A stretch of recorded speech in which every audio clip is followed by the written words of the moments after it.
We shall move to questions without notice. Are there any questions? And I give the call to the Honourable, the Leader of the Opposition. Thank you, Mr Speaker. My question is to the Prime Minister. Yesterday, the Prime Minister told ABC Melbourne, I quote, "Fuel supplies have not been disrupted." Tonight, the Prime Minister will deliver an emergency address to the nation. Prime Minister, what has changed since yesterday? Give the call to the Prime Minister. Nothing has changed since yesterday. Neither this government's resolve to deal with issues of supply and cost of living or the opposition's approach to these issues, which are outlined in their talking points that are out there for all to see. Their talking points that suggested rather than act responsibly, what they would do was talk up issues that are facing Australians. The issues are real. The war in the Middle East is real. Order. Members on my left, would just allow the Prime Minister to update the House on this issue.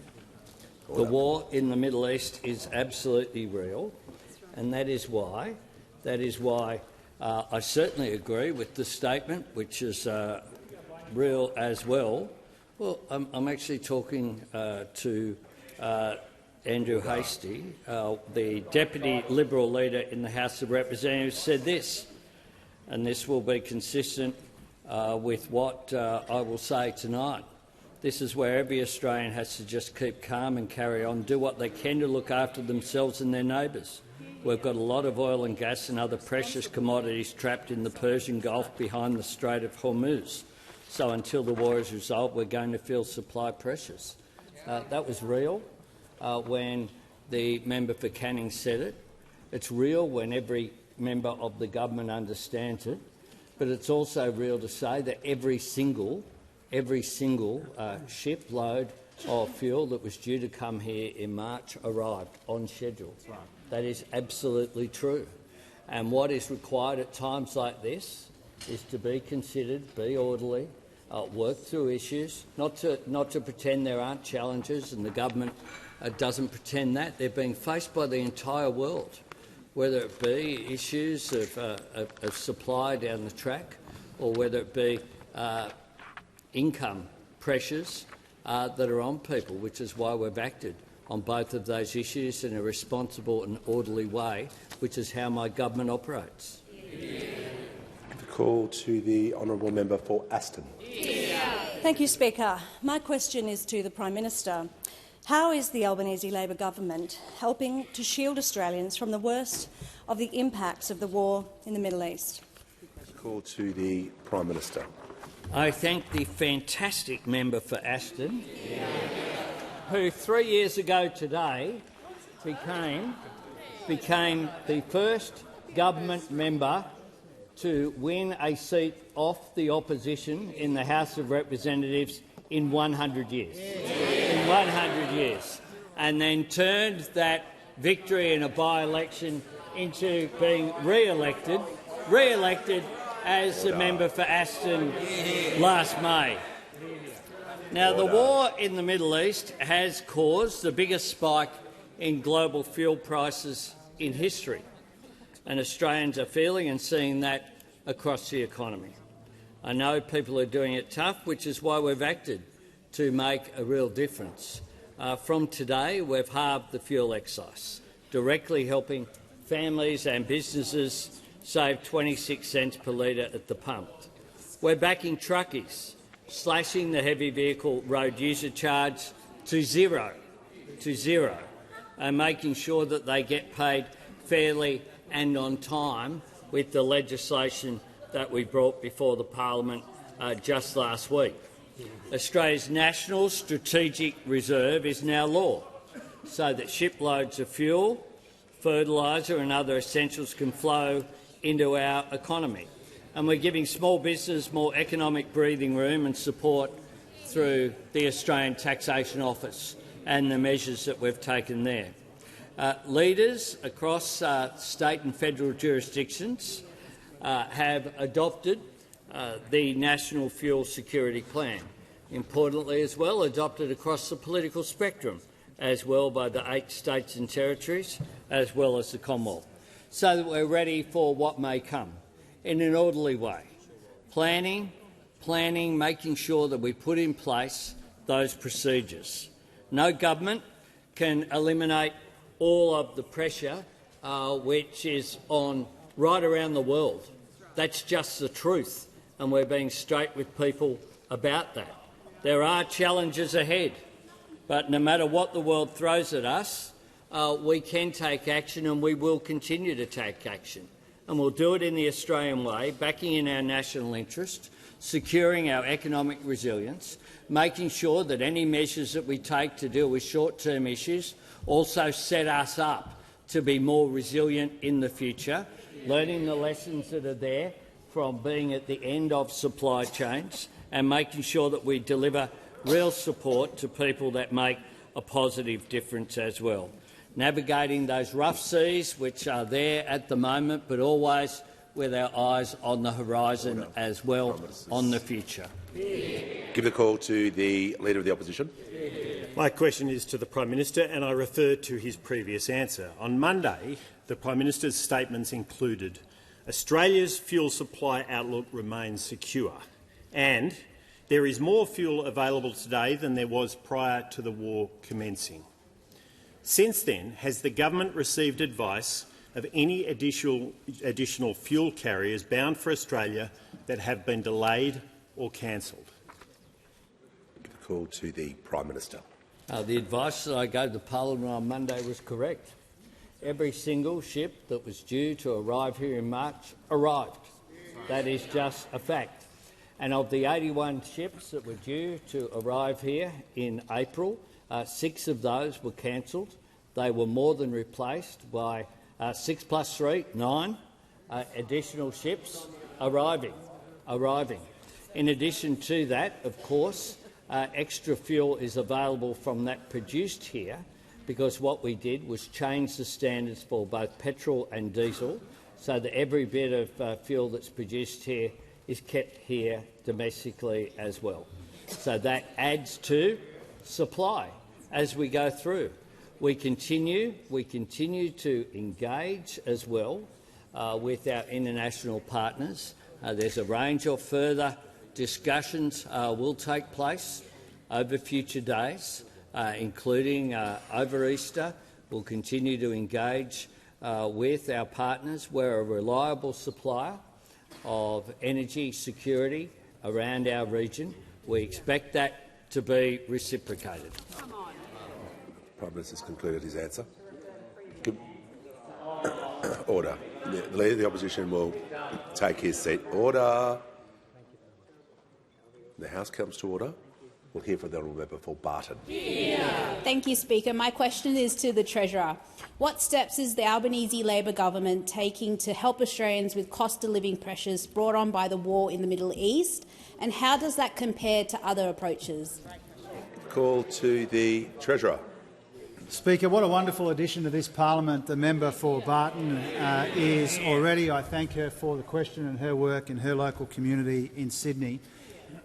All of Australia, indeed all of the world's economies, are going through a very substantial shock. And the people of Australia didn't choose these circumstances, but they are paying a very hefty price for them at the petrol bowser, but also more broadly as well. We acknowledge that, we understand that, but more than that, we're acting to step up and step in where we responsibly can to help people through a difficult period. Now, a big part of our efforts is working with industry, with states and territories, with international partners, with regulators, with unions, with communities and with others, to make sure that we are working together as much as we can to work through these serious issues in a serious way, befitting the pressures that we know Australians are feeling right around the country.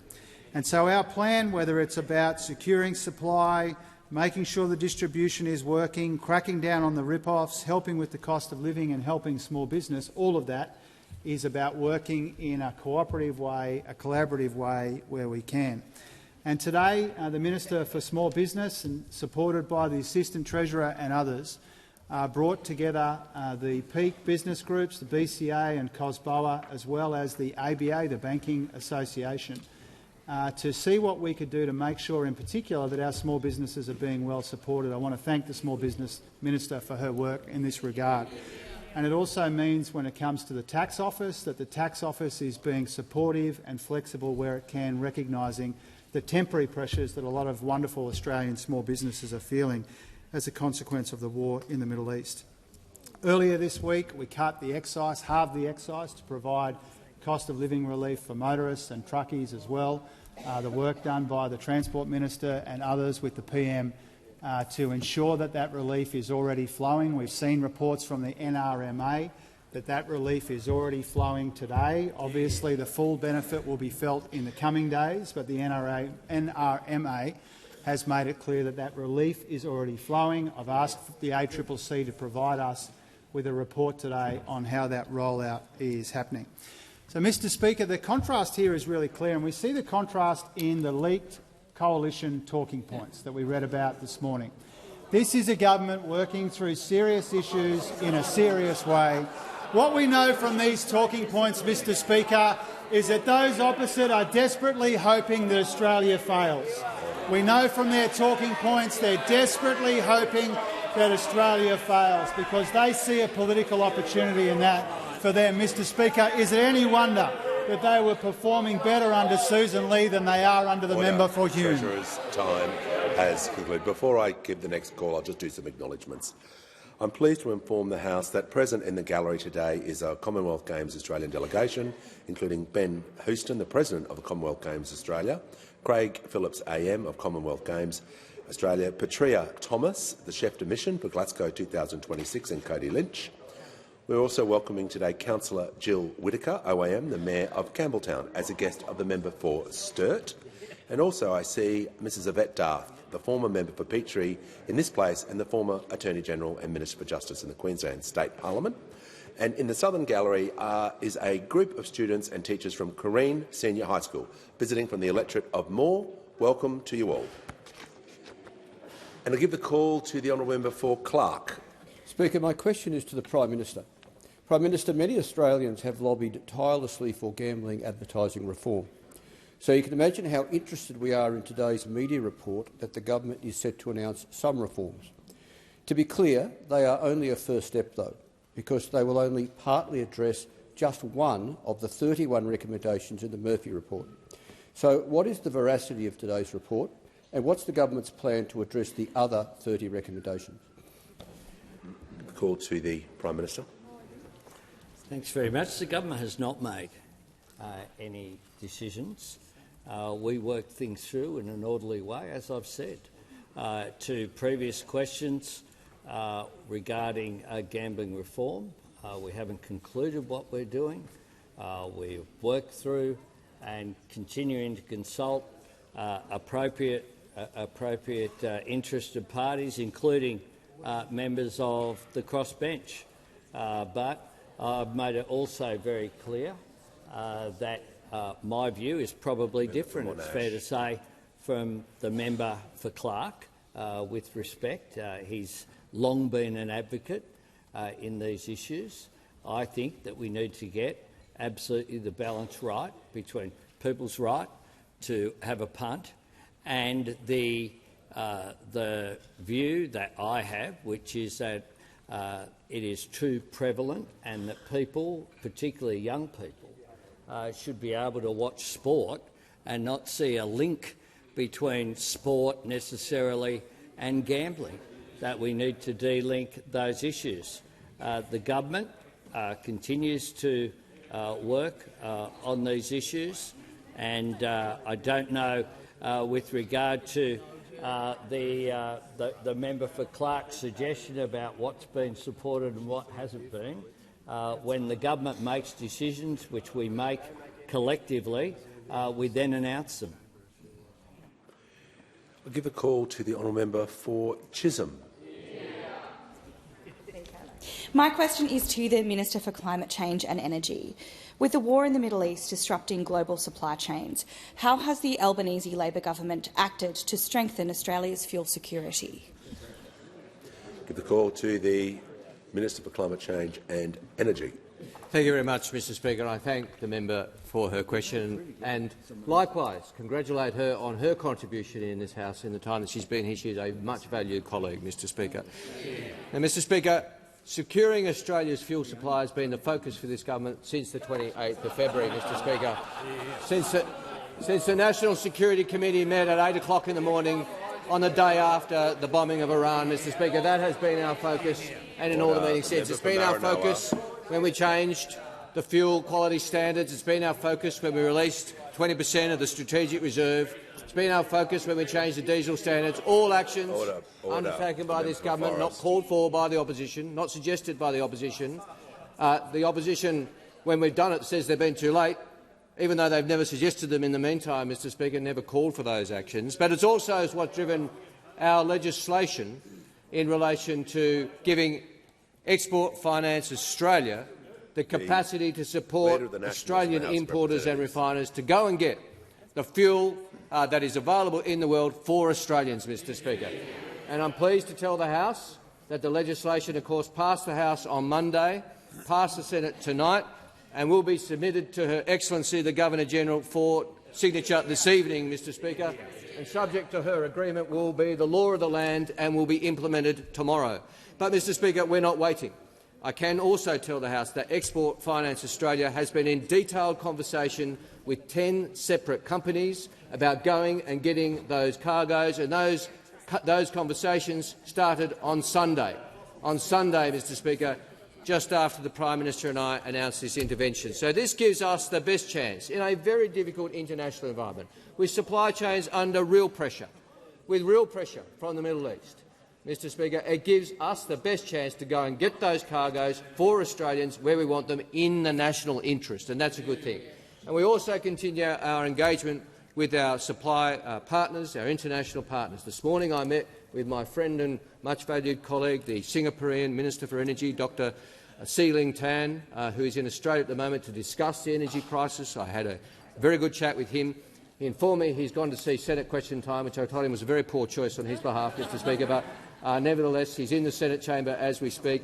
And he assured me, as Prime Minister Wong assured Prime Minister Albanese earlier this week, that Singapore regards their role in supplying our liquid fuel security most seriously indeed. Tomorrow I'll be meeting with my Brunei ministerial counterpart, Dato' Azmi, Mr Speaker, another important supplier for Australia, and that discussion is important as well in terms of ensuring the flow of energy between our two great nations, Brunei and Australia. So whether it's international engagement or giving our agencies the tools they need to get the job done, securing Australia's fuel security has been our focus since February 28. Give a call to the Deputy Leader of the Opposition in the House of Representatives. Thank you, Mr Speaker. My question is to the Prime Minister. Yesterday, the Minister for Climate Change and Energy said, quote, "The truth is all the ships are arriving," end quote. But there are reports today government ministers have cancelled travel and events in April. Has the government received advice of any additional fuel ships bound for Australia that have been delayed or cancelled? Give a call to the Prime Minister. I thank the member for his question. If he's referring to what was a proposed trip by myself for Anzac Day in Gallipoli on April 25, yes, because of the circumstances of travel to Turkey at the moment, obviously I have cancelled it. I've prioritised what we are dealing with at the moment, engaging with our regional partners. That's the responsible and the right thing to do. Give a call to the honourable member for MacArthur. Thank you, Mr Speaker. My question is to the Minister for Transport. What work is the Albanese Labor government doing to support Australians and the transport industry feeling the impacts of war in the Middle East, and who is standing in the way? Give the call to the Minister for Infrastructure, the Minister for Transport, Regional Development and Local Government. Can I thank very much the member for Macarthur, and I know he won't mind me saying this, but I know he's a very proud dad of his son, who I first met on the Western Sydney Airport construction site. He's a great construction worker. I understand he's now working on the M6, another terrific project for Western Sydney, so I do want to shout out to him. We have been working really closely with the transport and fuel industries to make sure we're all working off the same information and tackling challenges as they arise. This morning, the Treasurer, alongside the Minister for Small Business and the Assistant Minister, announced that the ATO will provide temporary relief to businesses unable to meet their tax obligations. We're also making it easier and faster for small businesses to access credit and working with banks on options for loan deferrals and other supports for customers doing it tough. I spoke last week with Tim, one of my local freight owners in Ballarat, and he told me these, amongst the fuel, excise and road user charges, were very much needed. They are happening alongside our temporary 3-month halving of fuel excise and reducing the heavy road user charge to 0 for 3 months. This will reduce the costs of moving essential goods across the country, taking pressure off every part of our supply chain. That helps Australians as they do the weekly grocery shop, visit Bunnings or make purchases from a local small business. And they've been welcomed by industry. This morning I spoke with the Australian Trucking Association, who told us these changes will really help road freight operators feeling the pinch of high fuel prices. Road Freight New South Wales said it provided immediate and meaningful relief to operators, and the Australian retail sector has called the measures critical for retailers facing increased freight and shipping costs. This, of course, builds on the work that we've already done, releasing 20% of the minimum stockholding obligation, underwriting additional cargoes so we can get more fuel, fertiliser and other essential goods into Australia, amending the fuel standards for petrol and diesel to allow more supply into the market, strengthening the ACCC's hand, doubling penalties for companies found guilty of unfairly raising fuel prices, changing the Fair Work Act so transport operators can renegotiate their contracts quickly to help cover rising fuel costs, and of course working with our regional partners, whether it's Singapore or Korea, to shore up supply, strengthen energy security and support the flow of essential goods. Just some of the practical actions this government has taken within this week alone. From peak bodies to unions to small operators, we have been taking these actions because they have told us that they are vital and urgent. Meanwhile, we see from the Coalition's leaked talking points that they're being instructed to tell Australians that despite we do having a clear plan, that they're going to pretend that there's no plan, and despite our work to secure fuel supply, they're out there heightening fears within the community. No leadership from the leader of the opposition. Has concluded. Give the call to the Manager of Opposition Business. Thanks, Speaker. My question is to the Prime Minister. Will the Prime Minister commit to releasing on a daily basis the latest information on A, the number of service stations which are out of fuel, B, detailed fuel stock holdings by location, and C, the number of ships which are bound for Australia and how many have been cancelled or delayed? Give a call to the Prime Minister. I'll commit to continuing to be transparent, continuing to provide information as myself and the Energy Minister have done, continue to be engaged as we have not just in this parliament but in the multiple press conferences that we have had before the entire... I've held more press conferences in the last month or so here in Canberra than his predecessor did in the previous 3 years. So tomorrow I'll be at the National Press Club, again being accountable to the entire population. The Prime Minister's concluded his answer. The manager will resume your seat. The manager will resume your seat. Order. Order. When the House comes to order. When the House comes to order. Order. I want to hear from the Leader of the House. Speaker, there's a new habit from the Manager of Opposition Business that when he stands there and doesn't get the call, he shouts anyway. And just remind. Well, the microphone's not on. No one hears you do it, but it just doesn't help with the order of the House. Order. On the point of order, the manager's entitled to respond. Speaker, the Prime Minister was baiting me, and that's why I just Resume your respond. seat. Yeah. Resume your seat. Yeah. All right. Order. Order. Order. The member for Bennelong. Order. I'm trying to bring the House to order, and I'll just remind all members it would assist greatly if people are taking points of order, they wait for the call and they simply state the point of order, and we'll all have a happy life.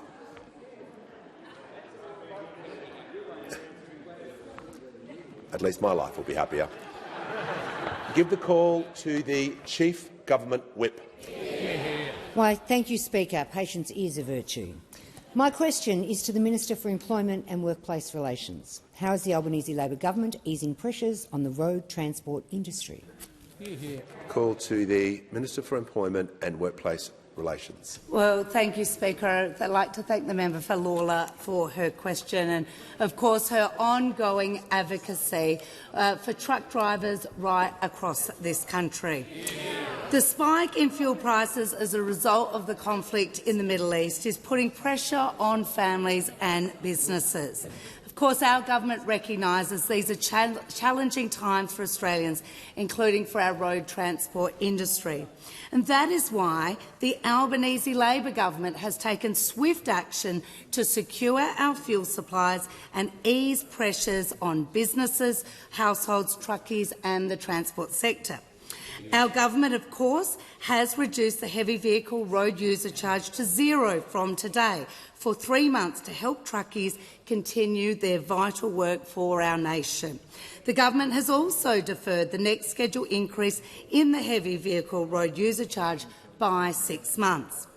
In addition to these measures, we have halved the fuel excise for 3 months to make fuel cheaper for Australians. Now, these measures are making a real difference across Australia, including our road transport industry. The Australian Trucking Association Chair, Mark Parry, describes these combined measures as a lifeline. Now, in addition to these measures, I am very pleased to inform the House that Labor's Fairer Fuel Bill has passed the Senate on Monday. This bill creates an urgent pathway with a high threshold that allows truckies and transport operators to argue for a fairer share. Now, Labor's Fairer Fuel Bill has been welcomed right across the transport industry by the industry operators, the owner, drivers and, of course, the unions. Frank, a truck driver who was in Parliament this week, said the amendment would go a long way to helping truckies manage rising costs. But I am pleased to report to the House today that these laws are already having an impact. Zach, a truck driver, told me that the passage of these laws is already making a difference by encouraging negotiations. He said businesses are now coming to the party to make sure our higher fuel costs are covered, and this is a good thing. Truckies and transport operators like Zach and Frank deserve the increase in fuel costs caused by the conflict in the Middle East to be shared fairly across the supply chain and not be forced to shoulder these rising costs alone. It is only a Labor government that has and will take strong action to secure our fuel supply and help people with cost of living and keep Australia moving. Call to the member for Moncrief. Thank you, Mr Speaker. My question is to the Prime Minister. Prime Minister, the Queensland LNP government is using its powers to fast-track drilling for oil in the Taroom Trough. Given our national fuel crisis, will Labor work with the Coalition to fast-track approvals for Australian oil projects, including the Taroom Trough, so our country can build our own energy security? Give the call to the Prime Minister. Yes, Mr Speaker. The Coalition won't be involved in this. The Queensland LNP is the Queensland Government. I work constructively with the Crisafulli Government. When it comes to any proposals, they go through our environmental laws, which we improved last year without the support of those opposite, so that what we can do is actually do things faster and more efficiently. Order. And the House comes to order. We'll hear from the honourable member for Bass. Thank you, Speaker. My question is to the Minister for Agriculture, Fisheries and Forestry. How is the Albanese Labor government helping our farmers, fishers and producers to manage the impacts of conflict in the Middle East and to continue producing food for millions of Australians and our international neighbours? Give a call to the Minister for Agriculture, the Minister for Fisheries and the Ministry for Forestry.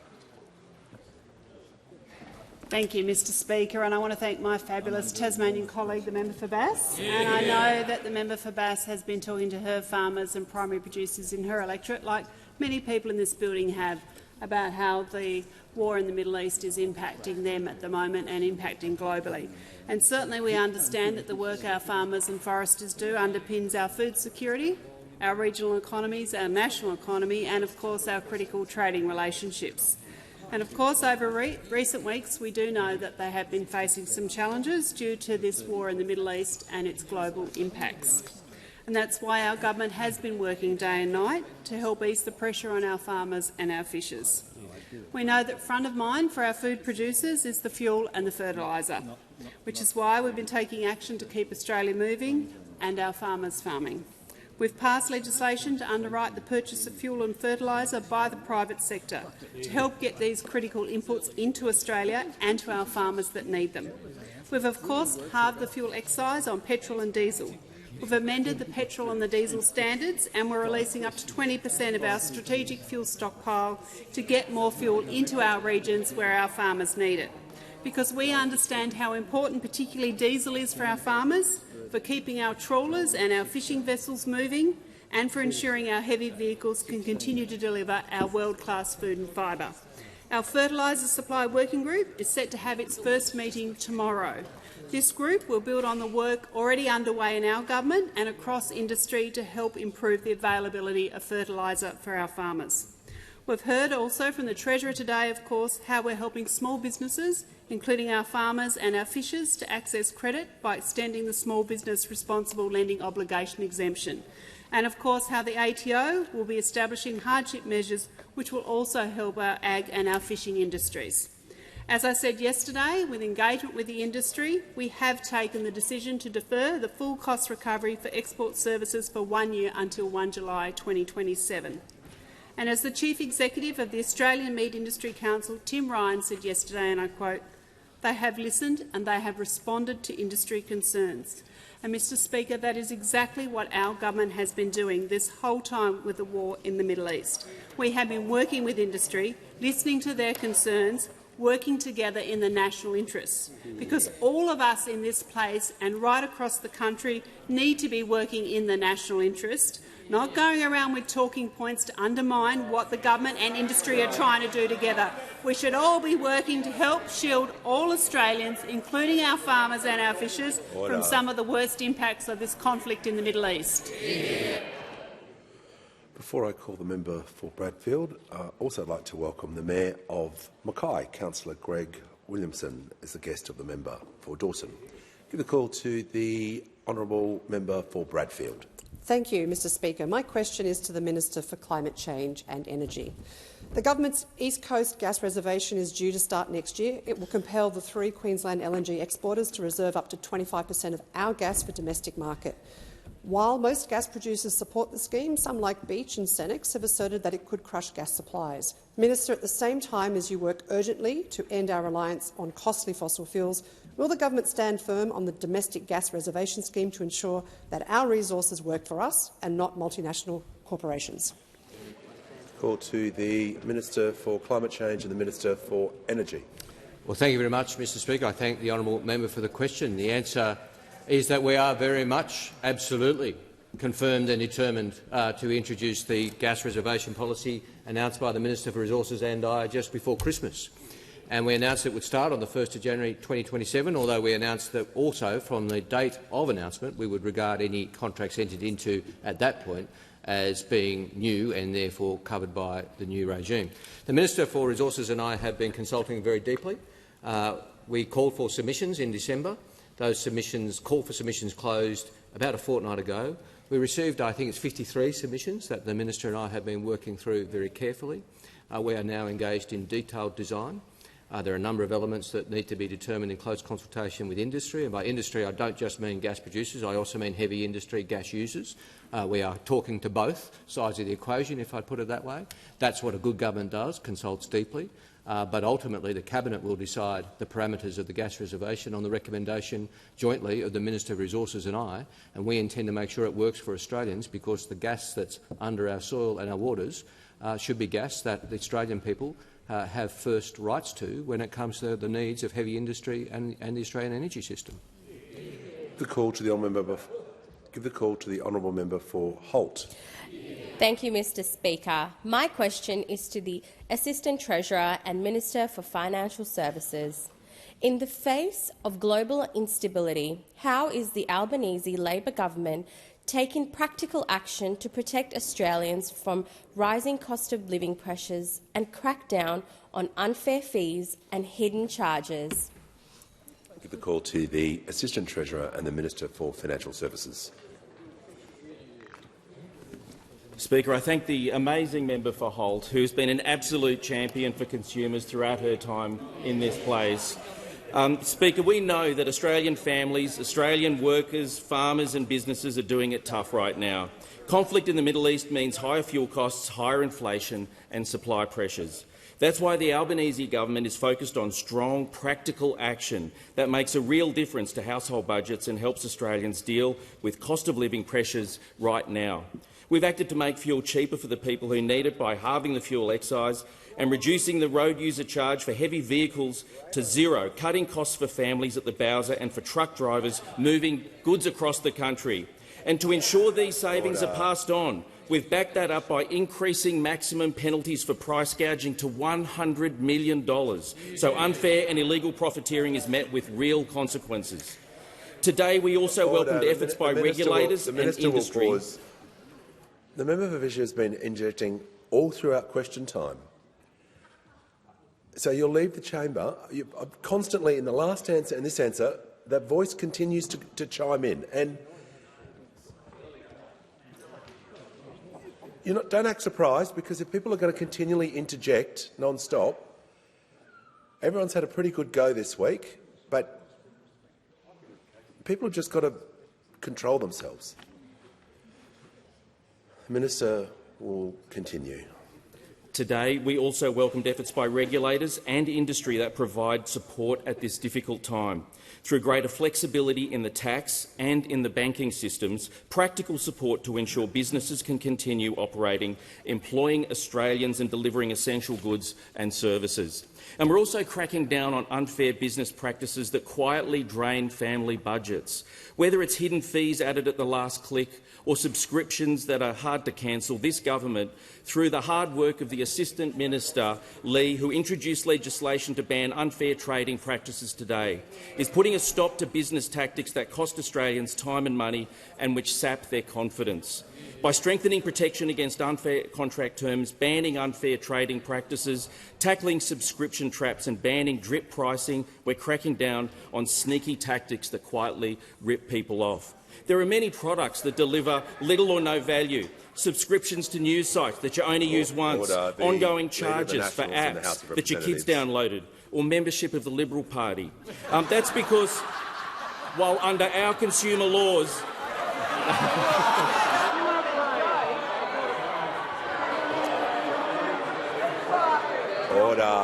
Order. No. There is... The Minister was... I'll deal with this. I know what you don't need to say it, so you can resume your seat. You don't need to say... The Minister wasn't asked about opposition policies or talking points, so we're just going to ask the Minister to be directly relevant. There was no tag in that question. On this side of the chamber, we've been getting on with the job. Yesterday, we supported the Reserve Bank's decision to ban card surcharging. This puts an end to excessive and confusing fees at the checkout, particularly when families are under pressure and every dollar counts. These had been nuisance fees which had been rightly annoying consumers for too long, and it's this government that had acted. And while supporting Australians and standing up for consumers is in this government's DNA, the opposition, as always, continues to oppose or delay practical support. In uncertain times, Australians expect their government to be on their side, and that is exactly what we're doing. Call to order. Give the call to the honourable member for Mallee. Thank you, Speaker. My question is to the Prime Minister. Under the so-called National Fuel Security Plan, can the Prime Minister list who will be classified as a critical user? Order. No. The Minister for Infrastructure, I can't hear the question. It's a two-way street. I've got to hear the question and then I've got to hear the answer. Order. I'm going to ask, out of respect for the member Mallee, to begin her question again so I can hear the question. Thank you, Speaker. My question is to the Prime Minister. Under the so-called National Fuel Security Plan, can the Prime Minister list who will be classified as a critical user? Give the call to the Prime Minister. I thank the member for her question. I note that in the question it speaks about the so-called National Fuel Security Plan. I hope that the member has informed Premier Rockcliffe, Premier Crisafulli and Leah Finocchiaro in the Northern Territory that she doesn't regard the hard work that was done over the weekend to produce the National Fuel Security Plan, and in the many days afterwards. I was asked about the National Fuel Security Plan, and I'm asking. Order, members on my left. And I am asking, and I am answering it. Just everyone. The leader of the Nationals in the House of Representatives. Look, I showed a great deal of respect for the member for Mallee. We just can't have a free-for-all. It's not on. Questions are going to be heard in silence, so the courtesy was given to one side. Do the same to the Prime Minister as well, or any other minister answering a question. The Prime Minister. Thanks, Mr Speaker. I was asked about the National Cabinet document that was agreed unanimously at National Cabinet. And we know from their talking points, backed up by the questions that they've asked here today, that they actually want things to get harder for Australians because they think it will be better for them. Because they think it will be better for them. Has the Prime Minister concluded his answer? The member for Brisbane has the call. Order. No, when the House comes to order, the member for Brisbane is now going to be heard in silence. Thank you, Speaker. My question is to the Minister for Housing, Homelessness and Cities. How is the current fuel crisis impacting housing construction, and how is the Albanese Labor government responding? Give the call to the Minister for Housing, the Minister for Homelessness and the Minister for Cities. Speaker, I thank the member for Brisbane for her question, and I acknowledge her outstanding advocacy for better housing opportunities for her wonderful constituents. Mr Speaker, the war in the Middle East is already having an impact on Australia's economy, and as Housing Minister, I'm particularly concerned about the effect on housing construction. At the outset, Speaker, I want to acknowledge the enormously constructive way that this sector has engaged with me and with our government on some of the challenges that they are facing. The Master Builders Association, HIA, civil contractors, construction workers and others have been meeting regularly with me and my office and helping us understand the situation that they face today and indeed what is likely to happen over the coming weeks. Speaker, they are strong partners of ours and enormously strong advocates for their members. Industry have been really clear with us about two main things, Speaker. First, of course, construction is an essential industry to our country. It is also amongst the largest users of diesel across the Australian economy. So when fuel prices rise, when supply is disrupted in some way, that flows directly and immediately onto our construction industry and to our builders. Speaker, fuel is also a key part of the manufacturing process of materials that builders rely on. I think the parliament would be aware of the discussion that's been happening in recent weeks, particularly about PVC piping.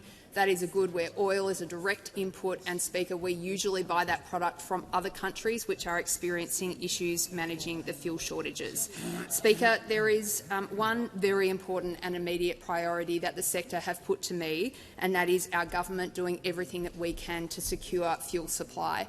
And that is why the work of the Prime Minister and the work of the Energy Minister that they've spoken to the parliament about this week is so important to our economy. Speaker, the Minister for Energy has talked about releasing fuel reserves, adjusting standards so we can stretch supply further, the work of the Export Finance Corporation and the government using those global and diplomatic channels that we have to make sure that we're at the front of the queue for future supply. Speaker, the work with National Cabinet, of course, is absolutely essential. Those state premiers helping us to make sure that fuel is getting to the parts of the country where it's most needed. Speaker, the Treasurer and the Small Business Minister's announcements today about some of that leniency and support that will be offered to small business is absolutely critical for construction. I think the parliament would understand that this is a sector that is heavily dominated by small and micro businesses, and they are going to need that support. Speaker, the sector enters this challenge on a more stable foundation than it has been on. When we arrived in office, construction costs were rising at 17.3%, the highest in 50 years. On last count, they were rising at 1.8%, Speaker. That doesn't mean there won't be challenges ahead, and we'll work with the sector in partnership to manage them. The call to the honourable member for Curtin. This is a question for the Attorney-General. It's coming up to a decade since the implementation of the robo-debt scheme, but there's still no mandatory framework for the use of automated decision-making in government. And now there are real community concerns about the use of automated decisions in aged care and the NDIS. You engaged in a community consultation on automated decision-making well over a year ago. When can we expect to see a legislated and mandatory framework for automated decision-making in government to prevent a repeat of robo-debt? Call to the Attorney-General. Thank you, Mr Speaker, and I thank the member for her question and her ongoing interest in this important reform. The Albanese government is working to protect Australians against a repeat of the former Liberal government's illegal and immoral robo-debt scheme. We are developing a consistent whole-of-government framework for the use of automated decision-making, or ADM, implementing recommendations of the Royal Commission into the robo-debt scheme. Responding to the Royal Commission with durable reform is a priority for the government, particularly where it strengthens the integrity, lawfulness and transparency of Commonwealth decision-making. For the benefit of the House, ADM refers to the use of automated systems to carry out administrative actions and make decisions. So, for example, when you receive a Medicare benefit on the spot instead of lodging a claim, that is an automated decision. A well-designed ADM framework will achieve much, including improving accuracy and consistency of administrative decisions, embedding robust safeguards, ensuring ADM tools are used lawfully, responsibly and with appropriate human oversight. It will also enhance public trust by providing transparency about when and how automation is used in government, but it will also lift productivity and service delivery performance, enabling faster, more reliable services that are aligned with community expectations. I can assure the member the framework is being developed carefully and methodically to ensure that it supports innovation whilst maintaining strong protections for individuals, especially where decisions affect rights, entitlements or obligations, and striking that right balance is essential. The government has undertaken extensive consultation, including with the public, to ensure the framework reflects community expectations. Ongoing engagement is also occurring across government to inform the design of the framework, including work with agencies that do have significant experience deploying ADM in their frontline services. The Albanese government's approach is future-focused and it's on delivery. It ensures Australia can responsibly adopt new technologies, derive better quality services in a more timely way and avoid the types of systemic failures identified by the Robo-Debt Royal Commission. When I'm in a position to provide further information on the timing of these well-advanced reforms, I'm more than happy to engage with the honourable member and any other interested members. Give the call to the honourable member for Griffith. Thank you, Mr Speaker. My question is to the Minister for Health. How is the Albanese Labor government improving access to free healthcare for all Australians?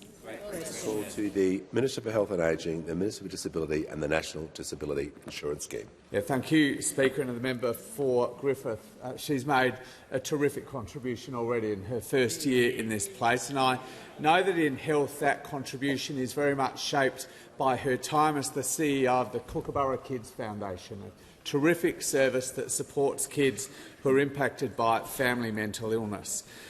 By the time Parliament returns, Mr Speaker, it will be a year since the last election.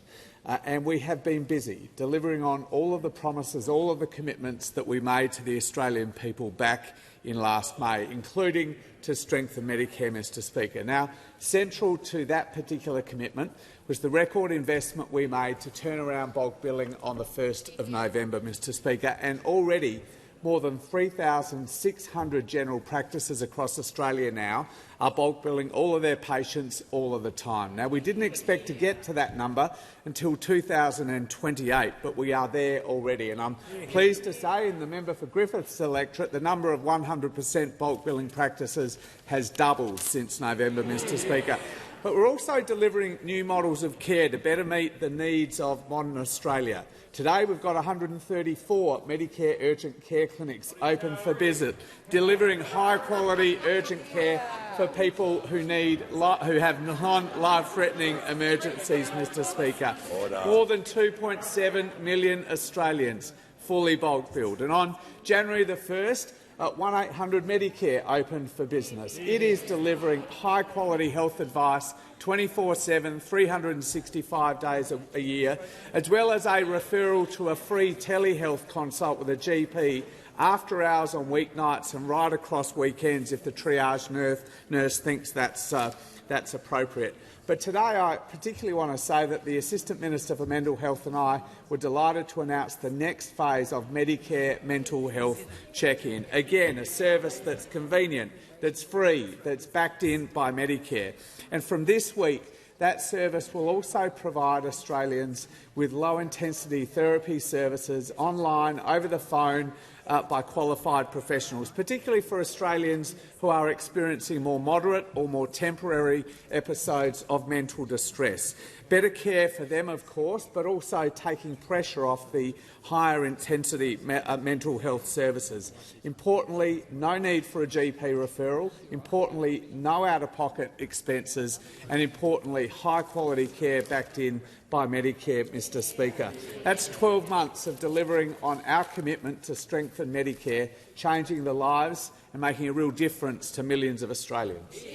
Call to the Deputy Manager of Opposition Business. Thank you, Speaker. Speaker, my question is to the Prime Minister. Can the Prime Minister list who will be classified as a critical user under the National Fuel Security Plan? Can we call to the Minister for Climate Change and Energy?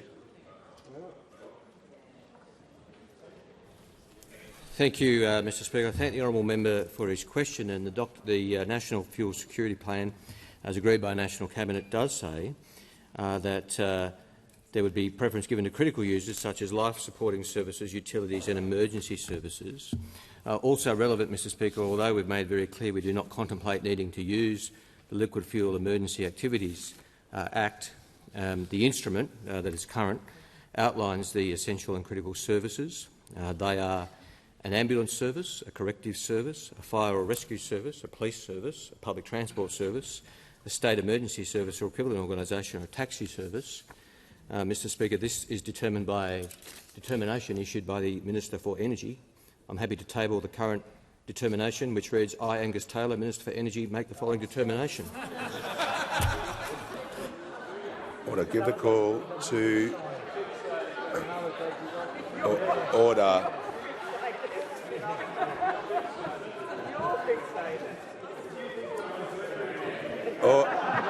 Order. When the House comes to order, I would like to hear from the honourable member for Cunningham.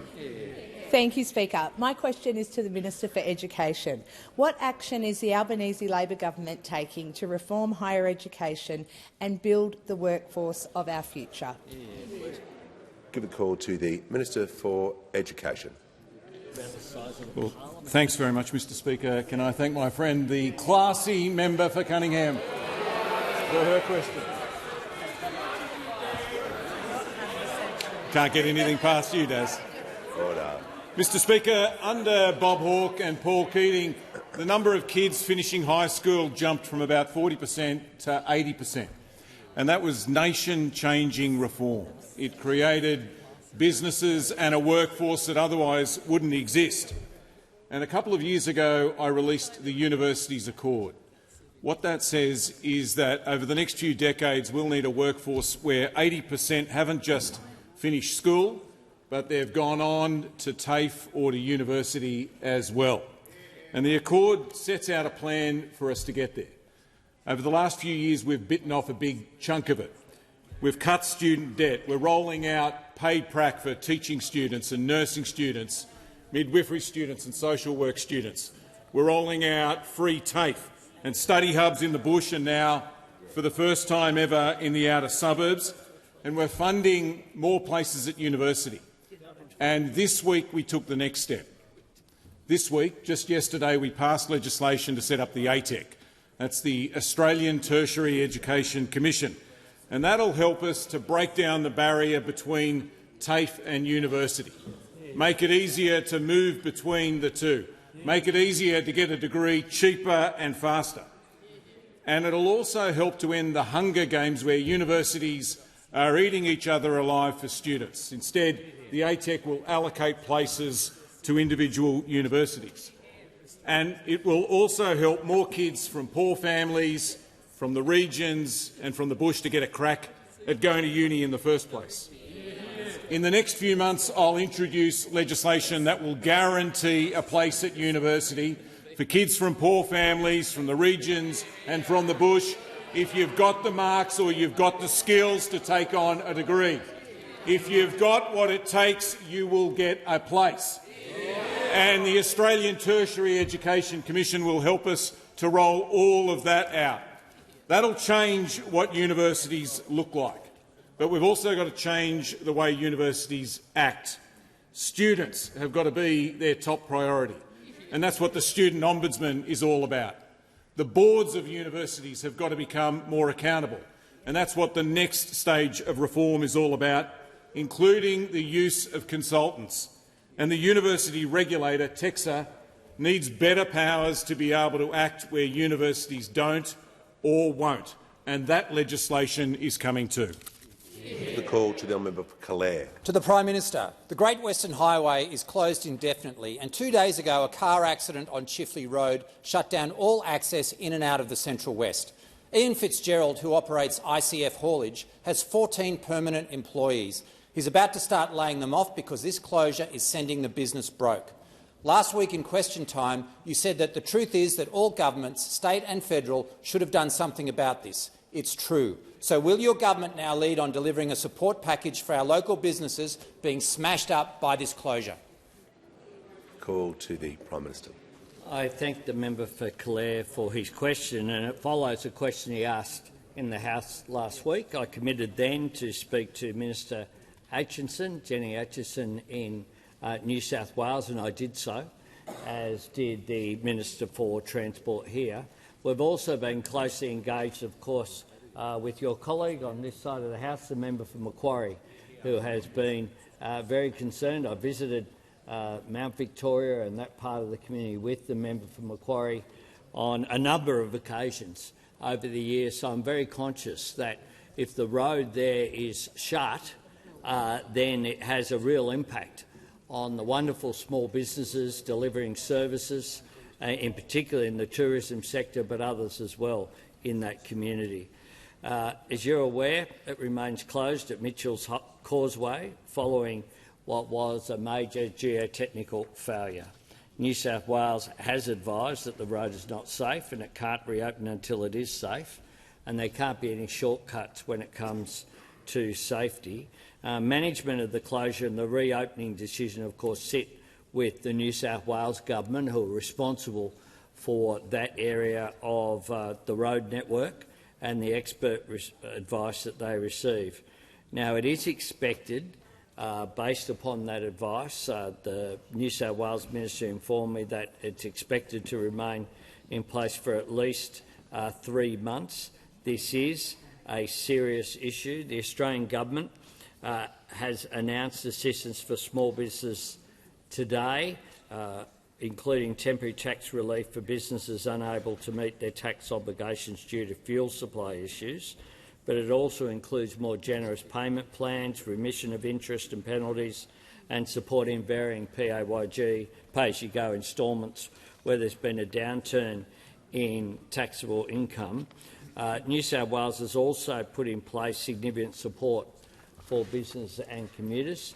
I'm happy to continue to work with the member, as will the Minister for Small Business, the member for Cowan, and others on this side of the chamber, as we will continue to work with the member for Macquarie as well, because we are aware, very conscious of the fact that this has occurred at absolutely no fault to any of the communities there, and that is why they are deserving of support.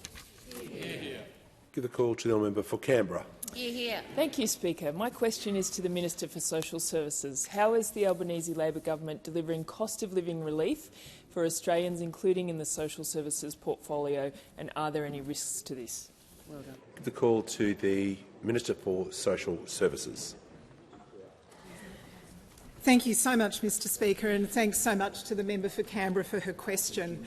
I was really pleased this morning to visit Vinnie's Samaritan House here in Canberra with the member for Canberra and to meet Brett and Elizabeth and the whole team there at Samaritan House. And we know that members right across this parliament love the work that Vinnie's and services like Vinnie's do around Australia, helping people at times of need. The war in Iran is a long way from Australia, but the impacts are being felt here. We're doing our very best to make sure that we're keeping the fuel supplies coming, but we're also doing our best to help Australians with the cost of living and the pressure that that's putting on Australian families.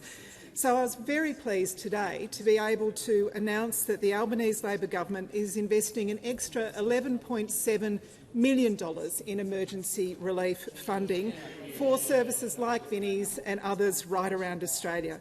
That includes $8.5 million for 196 Commonwealth-funded emergency relief providers. Those services will get an extra 15% on top of their annual funding. We announced that today. That'll help them with things like food parcels for families that need that help. We're also putting almost $2.25 million extra into financial counselling and an extra $1 million for emergency relief providers that are in those top-end areas that have been impacted by Tropical Cyclone Narelle. The extra funding has been welcomed by Uniting Care, Anglicare, the Salvation Army and, of course, St Vincent de Paul Society. Vinnie said, and I quote, "This funding is welcome and necessary." Anglicare said, and I quote, "This funding will help make sure people can get support when they need it most." Of course, we're investing almost $460 million over 5 years in supports like this. When those opposite were in government, they cut $20 million a year from these programs. But that's not all we're doing to help Australians with the cost of living. Of course, there's tax cuts and more tax cuts coming for every taxpayer. We've been supporting wage increases, paid parental leave expansion, 3-day childcare guarantee, cheaper medicines, more bulk billing, 5% deposits for first home buyers, free TAFE, cutting student debts. And, of course, since we came to government, age pensions have gone up by about $5,500 a year. Unemployment benefits have gone up about $4,300 a year. And Commonwealth rent assistance has gone up $1,900 a year. Those opposite are interjecting. When you were in government, you tried to cut $1 billion from pensioner concessions and raise the age to 70. The minister's time has concluded. Resume your seat. I'm not sure what the manager was doing there, but I'm just going to ask him to, well, whatever you're doing, don't do it.